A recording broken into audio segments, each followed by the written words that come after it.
ಅವರಿಗೆ ಆತ್ಮ ಪ್ರಣಯಗಳು. ಇಲ್ಲಿ ಸೇರುವಂತಹ ಎಲ್ಲ ಆತ್ಮ ಬಂಧುಗಳಿಗೆ ಆತ್ಮ ಪ್ರಣಯಗಳು. ಮಾಸ್ಟರ್ಸ್, ಮೊದಲಿಗೆ ಬ್ರಹ್ಮಶ್ರೀ ಅವರಿಗೆ ಚಪ್ಪಾಳೆಯನ್ನು ಹೊಡೋಣ.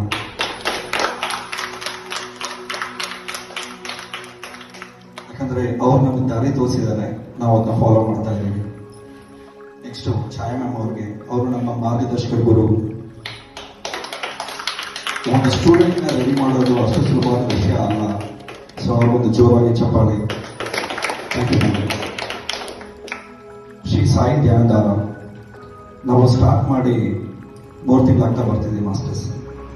ಏನು ಅಂದರೆ ನಾವಿಲ್ಲಿ ಏನು ಮಾಡ್ತಾ ಇದ್ದೀವಿ, ಯೂನಿವರ್ಸ್ ಸೇವೆ, ನಾಟ್ ಫಾರ್ ಮನಿ ಪರ್ಪಸ್, ಸೇವೆ, ಯೂನಿವರ್ಸ್ ಸೇವೆ ಮಾಡ್ತಾ ಇದ್ದೀವಿ.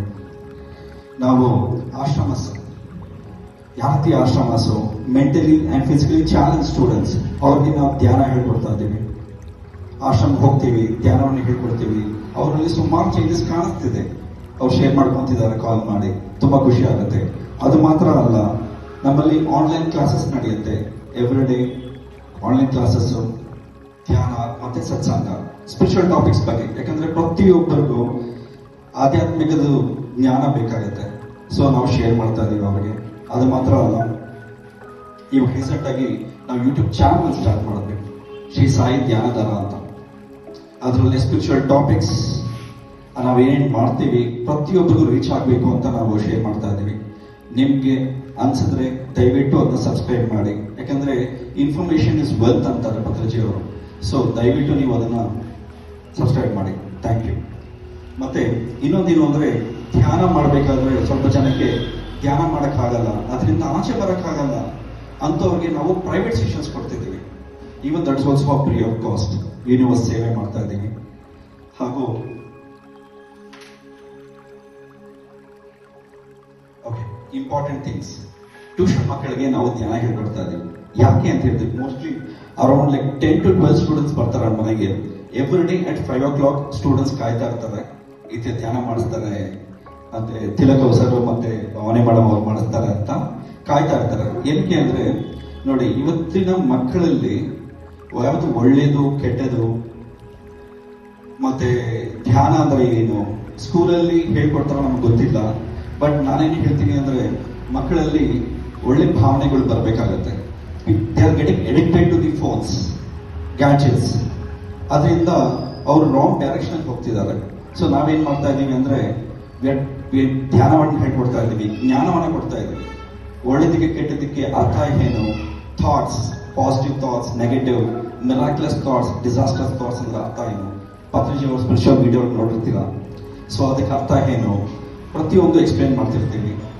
ಹಾಗೂ ನಮಗೆ ತುಂಬಾನೇ ಸಪೋರ್ಟ್ ಸಿಗ್ತಿದೆ ಛಾಯಾ ಮ್ಯಾಮ್ ಅವರಿಂದ, ಸುರೇಂದ್ರ ಸರ್ ಮತ್ತು ವಿರೂಪಾಕ್ಷ ಅವರ ಟೀಮಿಂದ ತುಂಬ ಸಪೋರ್ಟ್ ಸಿಗ್ತಿದೆ ನಮ್ಮ ಸಂಸ್ಥೆಗೆ.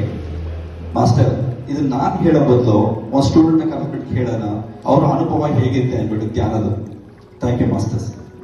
ಬಾನ್ವಿ ಬನ್ನಿ, ನಿಮ್ಮದು ಧ್ಯಾನ ಅನುಭವನ ಶೇರ್ ಮಾಡ್ಕೊಳ್ಳಿ. ನಾವು ಯಾವ ರೀತಿ ಧ್ಯಾನವನ್ನು ಮಾಡಿಸ್ತೀವಿ, ಅದು ನಿಮ್ಗೆ ಹೆಂಗೆ ಫೀಲ್ ಆಯಿತು, ನಿಮ್ಮ ಎಕ್ಸ್ಪೀರಿಯನ್ಸ್ ಶೇರ್ ಮಾಡ್ಕೊಳ್ಳಿ. ಸರ್ ಒಂದು ಧ್ಯಾನ ಹೇಳ್ಕೊಟ್ಟಿದ್ರು, ಆನಾಪಾನ ಸತಿ ಧ್ಯಾನ ಅಂತ. ಆನ ಅಂದರೆ ಬ್ರೀತ್ ಇನ್, ಅಪನ ಅಂದರೆ ಬ್ರೀತ್ ಔಟ್. ಸತಿ ಮೀನ್ಸ್ ಎನರ್ಜಿ ಅಂದರೆ ಧ್ಯಾನದಿಂದ ತುಂಬ ಚೇಂಜಸ್ ಕಾಣಿಸ್ತಿದೆ.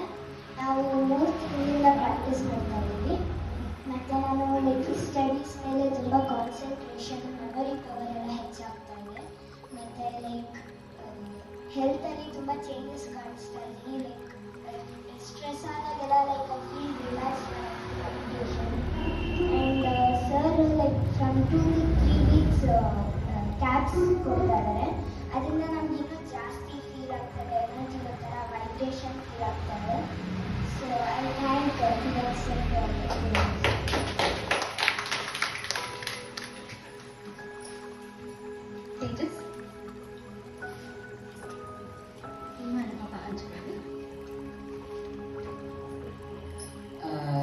ನಾನು RMS ಇಂಟರ್ನ್ಯಾಷನಲ್ ಸ್ಕೂಲಲ್ಲಿ ಓದ್ತಿದ್ದೀನಿ.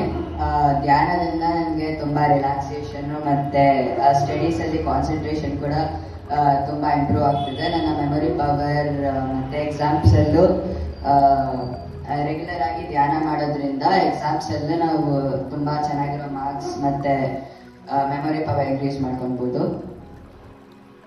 ಇದರಿಂದ ನಮಗೆ ತುಂಬಾ ರಿಲ್ಯಾಕ್ಸೇಷನ್ ಮತ್ತೆ ಕಾನ್ಸಂಟ್ರೇಷನ್ ಕೂಡ ಇಂಪ್ರೂವ್. ನಾನು ಇದು ರೀಸೆಂಟ್ ಆಗಿ ಪಿರಮಿಡ್ ವ್ಯಾಲಿಗೆ ಹೋಗಿದ್ದೆ. ನಾನು ಮತ್ತೆ ಟ್ಯೂಷನ್ ನಲ್ಲಿರೋ ಎಲ್ಲ ಸ್ಟೂಡೆಂಟ್ಸ್ ಆಮೇಲೆ ನಮ್ಮ ಅಪ್ಪ ಕೂಡ ಅಲ್ಲಿ ಬಂದು ಇದು ಧ್ಯಾನ ಮಾಡುವಾಗ ತುಂಬಾ ವೈಬ್ರೇಷನ್ ಆಮೇಲೆ ರಿಲ್ಯಾಕ್ಸೇಷನ್ ಫೀಲ್ ಆಯಿತು. ಆಮೇಲೆ ಅಲ್ಲಿ ತುಂಬಾ ಎಂಜಾಯ್ ಮಾಡಿ ಅಲ್ಲಿ ತುಂಬಾ ರಿಲ್ಯಾಕ್ಸೇಷನ್ ಮತ್ತೆ ಫೀಲ್ ಆಯಿತು. Thank you. ಮಾಸ್ಟರ್ಸ್, ಇವತ್ತು ಶ್ರೀ ಸಾಯಿ ಧ್ಯಾನದಾರ. ಈ ಧ್ಯಾನದಾರ ಅನ್ನೋದು ಬಂದ್ಬಿಟ್ಟು ಯೂನಿವರ್ಸ್ ಕೊಟ್ಟಿರೋ ಹೆಸರು ನಮಗೆ. ನಾನು ಧ್ಯಾನಕ್ಕೆ ಬಂದು 3 ವರ್ಷ ಆಯಿತು. ಹೀಗೆ ಧ್ಯಾನ ಮಾಡಬೇಕಾದ್ರೆ ಏನೋ ಒಂದು ಸಾಧನೆ, ಅಂದರೆ ನಾವು ಸಾಧಾರಣವಾಗಿ ಯಾರು ಧ್ಯಾನಕ್ಕೆ ಬರೋದಿಲ್ಲ, ಅಂದರೆ ತುಂಬ ಕಷ್ಟ, ಏನೋ ಒಂಥರ ಬಾಧೆ ನೋವು ಅಂಥವ್ರು 99% ಅಂಥವರೇ ಧ್ಯಾನಕ್ಕೆ ಬರೋದು. ಆ ಒಂದು ಪರಿಸ್ಥಿತಿಯಲ್ಲೇ ನಾನು ಈ ಧ್ಯಾನಕ್ಕೆ ಬಂದಿದ್ದು. ಆ ಧ್ಯಾನ ಮಾಡ್ತಾ ಮಾಡ್ತಾ ನಾನು ಯೂನಿವರ್ಸ್ ಆಸ್ಟ್ರಲ್ ಮಾಸ್ಟರ್ ಜೊತೆ ಎಲ್ಲ ಕನೆಕ್ಟ್ ಆಗ್ತಿದ್ದೆ. ಮೆಸೇಜ್ಗಳು ಬರ್ತಿತ್ತು, ಆಸ್ಟ್ರಲ್ ಮೆಸೇಜ್ ಮತ್ತು ಆಟೋ ರೇಟಿಂಗ್ ಎಲ್ಲ ನನ್ನ ಹತ್ರ ಬರ್ಕೋತಾ ಇದ್ದೆ. ಆ ಟೈಮಲ್ಲಿ ನಂಗೆ ಗೊತ್ತಾಗ್ತಿತ್ತು ಮುಂದೆ ಏನೋ ಒಂದು ಸೇವೆ ನಾನು ಮಾಡೋದಿದೆ. ಯಾಕಂದರೆ ನಾನು ಯಾವ ನೋವಿಂದ ಬಂದನೋ ಆ ನೋವಿಂದ ನಾನು ಯಾವ ರೀತಿ ಹೊರಗೆ ಬಂದನೋ ಅದೇ ರೀತಿ ಎಲ್ಲರೂ ಇರ್ತಾರೆ. ಎಷ್ಟೋ ಜನ ಯಾವುದೋ ಒಂದು ಸಮಸ್ಯೆಯಿಂದ ಬಳಲ್ತಾ ಇರ್ತಾರೆ. ಅಂಥವ್ರಿಗೂ ನಾವು ದಾರಿ ತೋರಿಸ್ಬೇಕು, ಈ ಉದ್ದೇಶ ನಮ್ಮಲ್ಲಿರೋದು. ಆದರೆ ಇಷ್ಟು ಬೇಗ ಯೂನಿವರ್ಸ್ ಈ ಸೇವೆಗೆ ನನ್ನ ಇಳಿಸಿದೆ ಅಂದರೆ ನಾನು ತಿಲಕಕ್ಕೆ ಥ್ಯಾಂಕ್ಸ್ ಹೇಳಬೇಕು. ಅವರಿಂದ ನಾನು ಈ ಒಂದು ವೇದಿಕೆ ಮಾಡೋದಕ್ಕೂ ಅವಕಾಶ ಸಿಕ್ತು. ಈ ಧ್ಯಾನದಾರ ಅಂತ ಬಂದ್ಬಿಟ್ಟು ಧ್ಯಾನದಲ್ಲಿ ಬಂದಿರೋ ಒಂದು ಅನುಭವ. ಆ ಅನುಭವದಲ್ಲಿ ಆಸ್ಟ್ರಲ್ ಮಾಸ್ಟರ್ ನಾನು ಕೊಟ್ಟಿರೋ ಹೆಸರು ಧ್ಯಾನದಾರ ಅಂತ. ಇದು 2 years ಮುಂಚೆ ನಮಗೆ ಬಂದಿತ್ತು. ಆಗ ನಾನು ಅಶ್ವಿನಿ ಇಬ್ಬರು ಒಂದು ಗ್ರೂಪ್ ಮಾಡಿದ್ವಿ, ಧ್ಯಾನದಾರ ಆಸ್ಟ್ರಲ್ ಮಾಸ್ಟರ್ ಕೊಟ್ಟಿರೋ ನೇಮ್ ಅಂತ ಹೇಳಿ. ಅದು ಸಾಧಾರಣವಾಗಿ 1 ತಿಂಗಳೇನೋ ಹಾಗೆ ನಡೆಸಿದ್ವಿ, ಮತ್ತೆ ಹಾಗೆ ಸ್ಟಾಪ್ ಆಗೋಯ್ತು. ಆವಾಗ ನಮ್ಗೆ ಗೊತ್ತಾಯ್ತು ಇವತ್ತಿದು ಸ್ಟಾಪ್ ಆಗಿದೆ ಅಂದರೆ ಮುಂದೆ ಯಾವುದೋ ಒಂದು ಉದ್ದೇಶಕ್ಕೆ ಪೂರ್ತಿ ಆಗೋ ಒಂದು ಚಾನ್ಸ್ ಇದೆ ಅಂತ ಹೇಳಿ. ಆ ಒಂದು ಕಾರಣಕ್ಕೆ ಈಗ 3 months ಹಿಂದೆ ಈ ಧ್ಯಾನದಾರ ಅಂತ ಹೇಳಿ ನಾವು ಆರಂಭ ಮಾಡಿದ್ದೀವಿ. ಆದರೆ ಆ ಒಂದು ಹೆಸರಲ್ಲಿ ಸ್ಟಾರ್ಟ್ ಮಾಡಿದ್ರಿಂದ ಒಂದೊಂದು ವರ್ಕ್ನು ನಮಗೆ ಅಷ್ಟು ಚೆನ್ನಾಗಿ ಯೂನಿವರ್ಸ್ ಕೊಡ್ತಿದೆ. ರ್ಯಾಲಿ ಮಾಡಿದ್ವಿ. ಆ ರ್ಯಾಲಿ ಆಗಿದ ತಕ್ಷಣ ಉದ್ಘಾಟನಾ ಸಮಾರಂಭ ಧ್ಯಾನದಾರದ್ದು ಮಾಡಿದ್ವಿ. ಈ ರೀತಿ ವೀಕ್ಲಿ ಒಂದೊಂದು ಪ್ರೋಗ್ರಾಮ್ಸ್ ಧ್ಯಾನಗಳು ಮಾಡಿಸ್ತಾ ಇದ್ದೀವಿ. ಮತ್ತೆ ಎಷ್ಟೋ ಜನ ಅಂದರೆ ಮೈಸೂರಿಂದ ದಾವಣಗೆರೆಯಿಂದ ಅವರೆಲ್ಲ ಕಾಲ್ ಮಾಡಿಬಿಟ್ಟು ಶೇರ್ ಮಾಡ್ಕೋತಿದ್ದಾರೆ. ಎಷ್ಟು ಜನ ಹೊರಗೆ ಬಂದಿದ್ದಾರೆ, ನೋವಿಂದೆಲ್ಲ ಹೊರಗೆ ಬಂದಿದ್ದಾರೆ. ಈಗ ನೋಡಿ, ಯಾರಿಗಾರ ಆಗಲಿ ಯಾವುದೋ ಒಂದು ಸಮಸ್ಯೆ ಕಾಡ್ತಾನೆ ಇರುತ್ತೆ. ಸಮಸ್ಯೆ ಇದ್ದ ಮನುಷ್ಯ ಯಾರೂ ಇಲ್ಲ. ಆರ್ಥಿಕವಾಗಿರ್ಬೋದು, ಮಾನಸಿಕವಾಗಿರ್ಬೋದು, ಆ ರೀತಿ ಯಾವುದಾದ್ರೂ ಒಂದು ಸಮಸ್ಯೆ ಕಾಡ್ತಾನೆ ಇರುತ್ತೆ ಮೆಂಟಲಿ. ಈ ಮಾನಸಿಕ ಸಮಸ್ಯೆಗಂತೂ ಮತ್ತೆ ಇಲ್ಲ ಅಂತ ಹೇಳ್ತಾರೆ. ಅದು ಧ್ಯಾನದಿಂದ ಮಾತ್ರ ನಾವು ಪಡ್ಕೊಳಕ್ಕಾಗುತ್ತೆ. ಧ್ಯಾನ ಅಂದರೆ ಏನು ಅಂದರೆ ನಾವೇನು ಮಾಡ್ತೀವಿ, ಉಶ್ವಾಸ ನಿಶ್ವಾಸವನ್ನ ಗಮನಿಸ್ತಾ ಇರ್ತೀವಿ. ಅದು ಶೂನ್ಯ ಸ್ಥಿತಿಗೆ ಹೋಗೋದಕ್ಕೆ ಧ್ಯಾನ ಸ್ಥಿತಿ ಅಂತ ಹೇಳ್ತಾರೆ. ಇದು ನಾವು ಧ್ಯಾನಕ್ಕೆ ಬರೋದಕ್ಕೆ ಒಂದು ಸ್ಟೆಪ್ ಆಯಿತು. ಈ ಧ್ಯಾನ ಮಾಡ್ತಾ ಮಾಡ್ತಾ ನಮಗೆ ಆಧ್ಯಾತ್ಮಿಕ ಅಂದರೆ ಏನು ಅಂತ ನಾವು ತಿಳ್ಕೊಳ್ಬೇಕಾಗತ್ತೆ. ಆಧ್ಯಾತ್ಮಿಕ ಅಂದರೆ ಏನು, ಆಧ್ಯಾತ್ಮಿಕ ಶಾಸ್ತ್ರ ಅಂದರೆ